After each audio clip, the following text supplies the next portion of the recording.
안녕하세요 대표님들, 이동규에게서입니다. 요즘 사업을 시작하시거나 부업을 준비하시는 분들이 사업자 등록을 준비하시는 경우가 많으신데요. 최근에는 세무서를 방문하지 않고 국세청 홈택스 사이트에서 사업자 등록을 할 수 있다 보니 중요한 부분을 놓치고 사업자 등록을 진행하시는 경우가 종종 있으신 것 같더라고요. 그리고 또 많은 질문을 하시는 게 간이과세가 유리한가요? 일반 과세자가 유리한가요? 업종은 어떤 걸로 해야 되나요? 아니면 사업자 등록의 주소지는 자택으로 해도 되나요? 또는 비상주 사무실로 해도 되나요?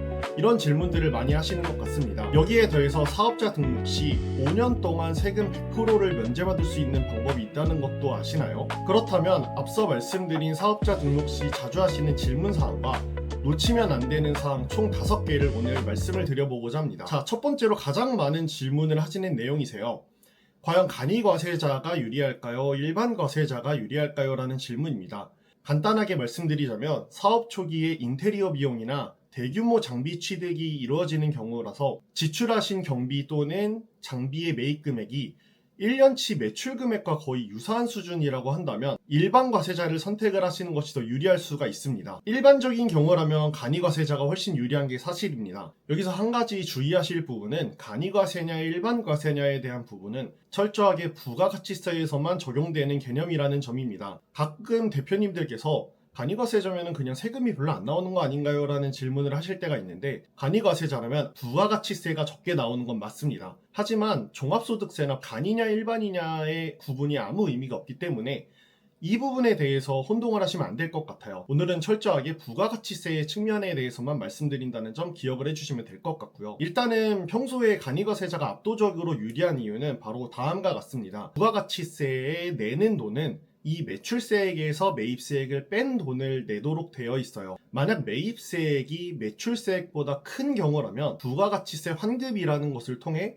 오히려 돌려받게 됩니다. 이때 부가가치세 매입세액의 환급이라는 부분은 일반 과세자에게만 적용이 되는 부분입니다. 그렇다면 간이과세는 어떨까요? 처음부터 부가가치세 납부세액이라는 개념에서 시작을 하게 됩니다. 이 부가가치세 납부세액은 표에서 보시는 것과 같이 1년 동안의 부가가치세 포함 매출의 10%를 곱하고요. 이후에 업종별 부가가치세율이라는 것을 곱해서 그냥 이 부분을 납부할 세액으로 가정을 할게 라는 개념입니다. 물론 이후에 매입세액 공제액이라고 해서 위에서 계산한 납부세액에서 차감하는 개념이 있기는 합니다. 하지만 철저하게 낼 세금에서 깎아주는 개념이기 때문에 만약에 이 매입세액 공제액이라는 애가 납부세액보다 더 커서 마이너스 금액이 나온다고 하더라도 돌려주지는 않습니다. 세금을 돌려주는 개념이 아닌 그냥 낼 세금이 없다 해서 끝나는 개념입니다. 지출하신 금액이 벌어들인 1년의 매출의 한 70% 이상을 넘어가시는 수준이라면 일반 과세자가 유리하실 수도 있습니다.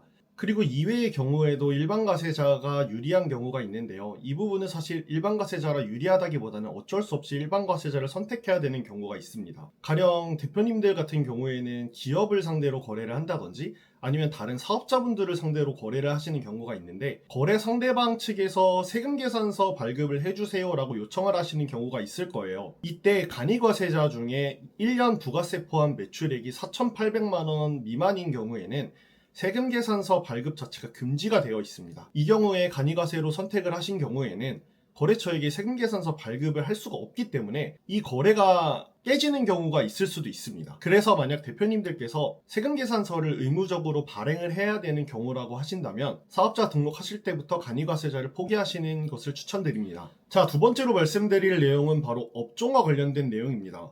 업종 그게 뭐가 중요한가요? 그리고 업종은 아무 때나 추가할 수 있는 걸로 알고 있는데 꼭 사업자 등록 시에 챙겨야 되나요? 라는 질문을 하실 수가 있으세요. 하지만 이 업종에 대한 선택 하나가 5년 동안의 세금을 바꿀 수가 있습니다. 창업 중소기업 세액 감면과 관련된 이야기인데요. 일단 이 부분에 대해서는 뒤에서 조금 더 자세하게 말씀을 드리도록 하고 업종에 대해서만 집중하여 말씀을 드리도록 하겠습니다. 이 창업 중소기업 세액 감면 같은 경우에는 업종별로 적용이 되는 업종이 있고 적용이 되지 않는 업종이 있습니다. 이 업종에 대한 판단 기준이 원칙적으로는 바로 창업 시점에 어떤 업종을 했냐예요. 특히 온라인 판매를 하시는 경우에 이런 이슈가 조금 생길 수 있는데요. 도소매업으로 최초의 업종을 등록하시다가 이후에 뒤늦게 전자상거래업이나 통신판매업으로 업종을 추가하시는 경우에는 원칙적으로는 도소매업이 창업중소기업 세액감면의 대상 업종이 아니기 때문에 이 5년간 세금 혜택을 받으실 수가 없습니다.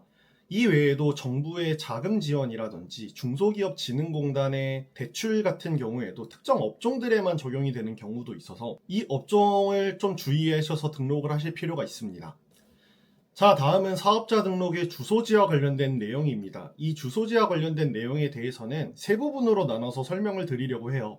첫 번째는 자택이 가능한가? 두 번째는 비상주 사무실도 가능한가? 그리고 세 번째는 창업 중소기업과 관련하여 어느 지역에서 사업장 주소지를 선정을 할까에 대한 이야기입니다. 자, 먼저 자택에 대한 내용입니다. 원칙적으로 자택에서도 사업자 등록이 가능하세요. 다만 모든 업종이 가능한 건 아닙니다. 예를 들어서 고객들을 직접 상대해야 되는 음식점업이라든지 숙박업 같은 경우에는 자택으로 사업자 등록을 하는 것이 거의 불가능하겠죠. 두 번째로는 비상주 사무실을 사업자 등록의 주소지로 선정하는 경우입니다. 이 경우 또한 원칙적으로는 가능합니다. 다만 여기서 주의하실 내용이 창업 중소기업 세액 감면을 받기 위해서 형식적인 사업장만을 지방의 공유 오피스로 선정을 하시는 경우가 있는데 이 부분은 저는 절대 비추하는 부분입니다. 만약 비상주 사무실을 이용하시는 부분이라면 세금 계산서의 발행이라든지 실질적으로 해당 비상주 사무실에서 사업을 영위했다라는 증거가 어느 정도는 있어야 합니다. 특히 전자세금 계산서 같은 경우에는 국세청에서 나중에 세무조사를 나왔을 때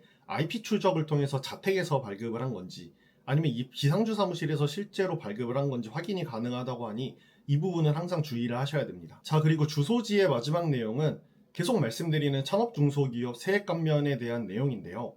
이 창업 중소기업의 세액 감면이 대표자의 나이와 업종 그리고 주소지에 따라 감면율이 달라지게 됩니다. 2026년 개정사항 기준으로는 서울 경기 지역에서는 기본적으로 50%가 적용이 되고요. 서울 경기 지역 중에 과밀 억제 권역 외의 지역은 75%, 서울 경기 중에 인구 감소 지역까지 선정된 지역에서만 100% 적용이 가능합니다. 그렇기 때문에 수도권 지역에서 꼭 사업을 하실 필요가 없는 업종이시라면 이 5년간 전액 세액 감면을 받기 위해서 굳이 수도권에서 창업하시지 않는 것을 추천드립니다. 네 번째 주제로는 사업자 등록의 시기입니다. 사업자 등록의 시기는 원칙적으로 사업을 개시한 날로부터 20일 이내에 이루어져야 됩니다. 만약 사업자 등록이 늦어진다면 이 사업자 등록이 늦어진 기간 동안 발생한 매출의 1% 가산세가 발생을 하고요. 사업자 등록일부터 20일 이전에 발급받으신 세금 계산서에 대해서는 매입세액 공제를 받을 수가 없습니다. 그래서 애초에 사업을 개시하시기 전에 미리 사업자 등록을 하시는 것을 추천을 드려요. 다섯 번째 내용은 공동사업, 즉 동업에 대한 내용입니다. 만약에 동업을 하시는 경우라면 사업자 등록을 하실 때 공동사업이라는 것에 체크를 하셔야 됩니다. 많은 대표님들이 가끔 사업자 등록은 그냥 단독 대표가 혼자 수행을 하고 나중에 이익만 배부받는 방식으로 하는 게 어때요? 라고 질문을 하시는데요. 이 부분도 사실 가능하신 부분인데 이 경우에는 누진세율이 적용이 되기 때문에 단독 대표님으로 등록되신 대표님의 세금이 굉장히 많이 나올 수가 있습니다. 그래서 만약 동업을 하셔서 이익을 배분받는 게 정해져 있으신 경우라면 공동사업으로 등록을 하시고 이 등록을 하실 때에는 꼭 동업계약서까지 함께 사업자 등록지에 첨부를 하셔야 됩니다.